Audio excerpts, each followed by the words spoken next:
52 billion dead, one killer, and it weighs just 2.5 milligrams.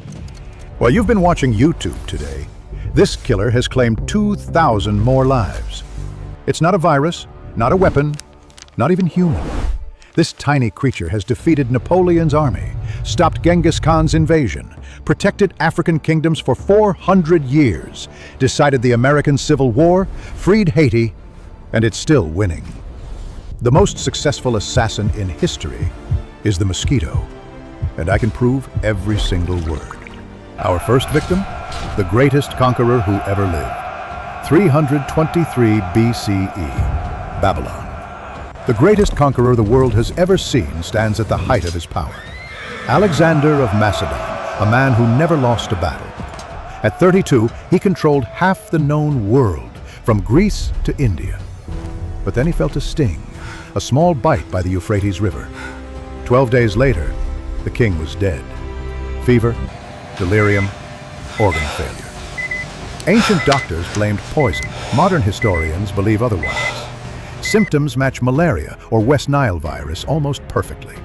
Alexander the Great, killed not by sword or enemy, but by a mosquito. All the armies in the world couldn't stop him. One mosquito did. He was planning to conquer Arabia next, then Carthage, then Rome itself. Had he lived, the entire Western world might have spoken Greek. One bite, and 2,000 years of history changed course. But Alexander was just one man. What if mosquitoes stopped an empire that spanned continents, one that conquered from Korea to Poland? The Mongols had horses, bows, and armies of millions, but they couldn't defeat this. 13th century, the Mongols have no equals. They conquer from the Pacific Ocean to Eastern Europe, 12 million square miles. Every army they face falls. Every city they reach burns. But then their unstoppable empire hits a wall, not of stone, but of blood. They ride into the tropics, Burma, Vietnam, India. Victorious one day, dead the next. Whole divisions collapse without a single arrow fired. The warriors of the steppe had never known these fevers. No immunity, no medicine. Mosquitoes cut through them faster than any army. Disease turned the tropical air into a minefield. The Mongols could conquer climates of ice and desert, but not the swamp. Geography didn't stop them, mosquitoes did. And because of that, Southeast Asia was never Mongol. But mosquitoes weren't just stopping empires. They were choosing who won and who lost. And the most unbelievable example? A slave rebellion that should have been impossible.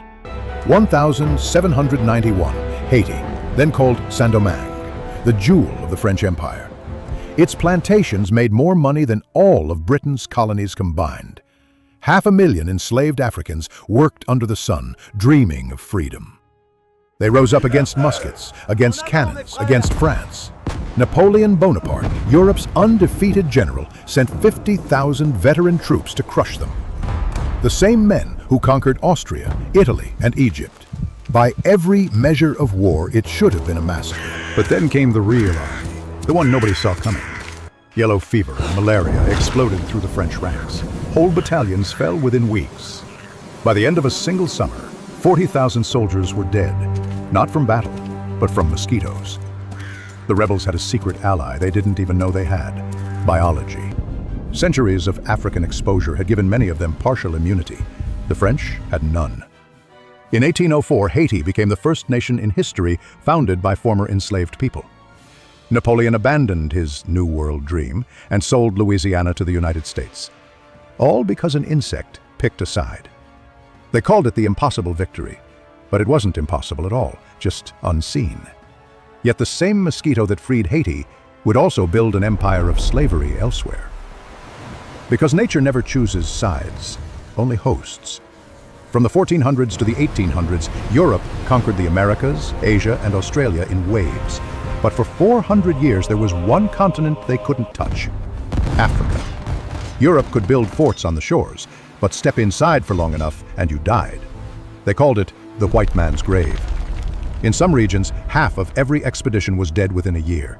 In others, no one survived to tell the story. Malaria and yellow fever made Africa a fortress no cannon could breach. Africans suffered too. But thousands of years of exposure had built partial resistance. Europeans had none. Africa's greatest defense wasn't its armies, it was its blood.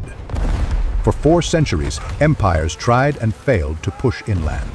They built trading posts instead of kingdoms because mosquitoes decided who stayed alive. But everything changed with a discovery from the Andes.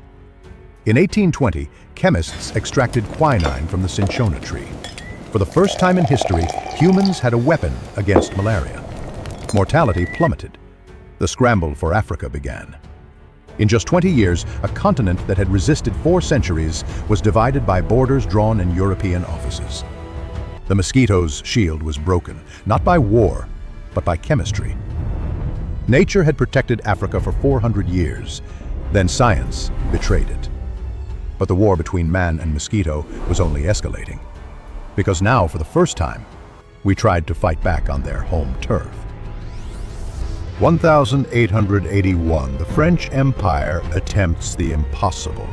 A canal through Panama, a shortcut linking the Atlantic and Pacific, promising to reshape global trade forever. But they didn't know that the real enemy wasn't the mountain, it was the mosquito. In less than a decade, 22,000 workers were dead. Engineers, surveyors, laborers, all claimed by yellow fever and malaria. They called it the Panama Massacre, without guns.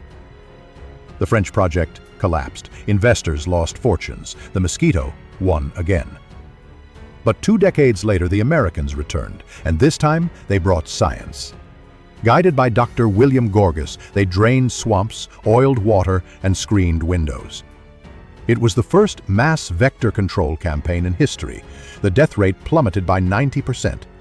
In 1914, the Panama Canal opened, not because of machinery, but because humanity finally saw its invisible enemy. For the first time in history, we didn't just endure the mosquito. We fought back and won. But victory never lasts long in this war, because the mosquito adapts faster than we do. By the time the world plunged into its first global war, the mosquito had already claimed more lives than every human conflict combined. World War I saw malaria tear through armies in the Middle East and the Balkans. Entire regiments trapped by fevers before ever meeting the enemy. In World War II, the mosquito returned, stronger. In the jungles of Burma, the Pacific, and North Africa, malaria infected millions. Some units had infection rates close to 100%. The US Army called it the mosquito front. One bite could take out a soldier faster than a bullet. But the war on insects produced a miracle and a curse. 1939. Scientists discovered DDT, a chemical that could wipe out mosquitoes almost overnight. It was hailed as the savior of humankind. By the 1950s, malaria was gone from North America and Europe. The World Health Organization launched a global eradication campaign. For the first time in 3,000 years, it looked like humanity might actually win. But DDT didn't stay where it was sprayed. It spread into rivers, animals, and our food. Birds died, ecosystems collapsed. Rachel Carson's Silent Spring exposed the danger, and the chemical was banned. The war paused. Mosquitoes evolved, adapted, and came back stronger. By the 1980s, malaria deaths in Africa had doubled again, and the mosquito was still winning. Until science discovered a new kind of weapon, not chemical, but genetic. After thousands of years of fighting the mosquito with fire, nets, and chemicals, humanity discovered a new weapon: evolution itself. In labs around the world, scientists began rewriting the mosquito's code. CRISPR gene editing made it possible to create mosquitoes that can't carry malaria or pass on their ability to reproduce. The plan sounds simple: release a few million altered mosquitoes, let nature take its course, and watch the killers destroy their own bloodline. For the first time, we could fight evolution with evolution. But the more you stare into the code of life, the darker the questions get. What if the change mutates? What if a gene jumps to another species? What if we erase a creature that's part of a food chain we don't fully understand? Some scientists say mosquitoes are expendable, that nature would barely notice if they vanished. Others warn we've been wrong about ecosystems before. We've learned how to rewrite life itself. But the line between saving the world and reshaping it is dangerously thin. But while we debate ethics, the war continues, and the casualties keep climbing. Every 2 minutes, a child still dies. And this time, the battlefield is everywhere. Right now, somewhere in the world, another child is losing the same battle we've been fighting for millennia. We like to think of mosquitoes as annoyances, as the sound that keeps us awake at night. But for billions of people, they're a daily threat, an enemy that never sleeps. Half the world's population still lives in risk zones. Over 200 million malaria cases every year. Entire economies slowed by disease. Families broken by loss. We wage wars with missiles and call it progress. But the deadliest war we ever fought was waged by a creature that fits on your fingertip. Still, there's hope.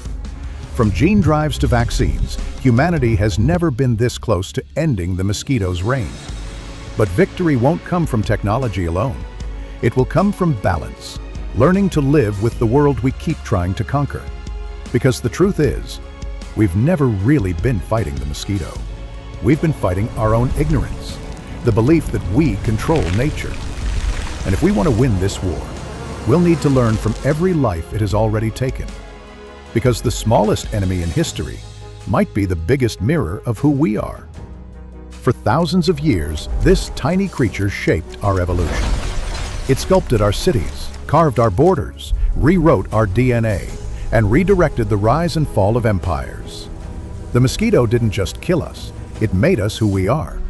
It forced us to invent medicine, create sanitation, understand disease, and for the first time in history, cooperate as a species to survive.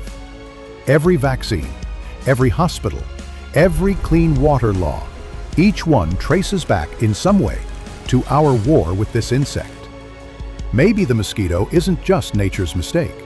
Maybe it's nature's reminder that even the smallest life can shape the destiny of the greatest. We often ask what makes us human: courage, compassion, intelligence. But maybe it's endurance. Maybe it's our refusal to stop fighting, even when the enemy is smaller than a grain of rice. So, next time you hear that buzz in the dark, remember, it isn't just a mosquito. It's history's smallest reminder of how fragile and how powerful being human really is.